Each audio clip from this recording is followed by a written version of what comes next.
যারা গুরুত্বপূর্ণ আপডেট নিউজটি দেখার জন্য ক্লিক করেছেন, ভিডিওটি দেখতে লাইক দিয়ে কন্টিনিউ করার অনুরোধ জানাচ্ছি। আসসালামু আলাইকুম প্রিয় শিক্ষার্থী বন্ধুরা, উপবৃত্তি নিয়ে দারুণ সুখবর। এসএসসি পাস করা শিক্ষার্থীদের দেওয়া হবে উপবৃত্তি। শিক্ষার্থীদের তথ্য চেয়েছে মাউসি। আজকের আপডেট নিউজটি খুবই গুরুত্বপূর্ণ। আজকের আপডেট নিউজটির মাধ্যমে এই সংক্রান্ত বিস্তারিত তথ্য দেখে নেওয়ার চেষ্টা করবো। তাহলে চলুন মূল ভিডিওটি শুরু করা যাক। প্রিয় শিক্ষার্থী বন্ধুরা, মূল ভিডিওটি শুরু করার আগে বরাবর মতো ছোট্ট একটি রিকোয়েস্ট থাকবে। তোমরা যারা এখনো আমাদের চ্যানেলটি সাবস্ক্রাইব করোনি, দ্রুত আমাদের চ্যানেলটি সাবস্ক্রাইব করে নিবা, কেননা আমাদের এই চ্যানেলে প্রতিনিয়ত নতুন আপডেট নিউজ সবার আগে প্রকাশ করা হয়। তো প্রিয় শিক্ষার্থী বন্ধুরা, এই গুরুত্বপূর্ণ আপডেট নিউজটি প্রকাশ করা হয়েছে jagonews24.com এ। এছাড়াও অন্যান্য বড় পত্রিকায় কিন্তু এই নিউজটি প্রকাশ করা হয়েছে। এখানে বলা হয়েছে এসএসসি পাস করা শিক্ষার্থীদের উপবৃত্তি দিতে তথ্য চাইলো মাউসি।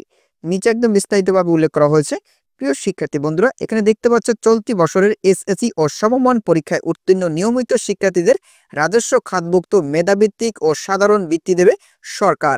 এই বৃত্তি দেওয়ার লক্ষ্যে তথ্য চেয়েছে মাধ্যমিক ও উচ্চশিক্ষা অধিদপ্তর মাউসি। বৃহস্পতিবার মাউসি অধিদপ্তরের এক চিঠিতে এ তথ্য জানানো হয়েছে। এ চিঠি সব শিক্ষা বোর্ড চেয়ারম্যানকে পাঠানো হয়েছে। এখানে আরো বলা হয়েছে, দেখতেই পাচ্ছ, তথ্য পাঠানোর জন্য নির্ধারিত ছকে এসএসসি পরীক্ষায় অংশগ্রহণকারী নিয়মিত শিক্ষার্থীর সংখ্যা, মোট উত্তীর্ণদের সংখ্যা, জিপিএ পাস প্রাপ্ত শিক্ষার্থীর সংখ্যা এবং জিপিএ পাস ব্যতীত উত্তীর্ণ শিক্ষার্থীর সংখ্যা উল্লেখ করতে বলা হয়েছে। মাউসি সূত্রে জানা যায়, প্রতি বছর এসএসসি পরীক্ষার ফলের ভিত্তিতে মোট 10,500 শিক্ষার্থীকে রাজস্ব খাতভুক্ত বৃত্তি দিয়ে থাকে সরকার।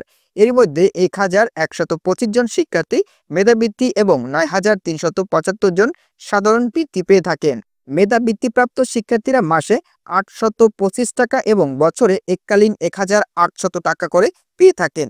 সাধারণ বৃত্তিপ্রাপ্তদের মাসিক 375 টাকা ও এককালীন 750 টাকা দেওয়া হয়। তো প্রিয় বন্ধুরা, এই ছিল মূলত আজকের আপডেট নিউজ। এই বিষয়ে তোমাদের কি মতামত অবশ্যই কমেন্ট করে জানাবা। পরবর্তীতে নতুন কোনো ভিডিও নিয়ে তোমাদের মাঝে হাজির হবো। সবাই ভালো থাকবে, সুস্থ থাকবে। আল্লাহ হাফেজ।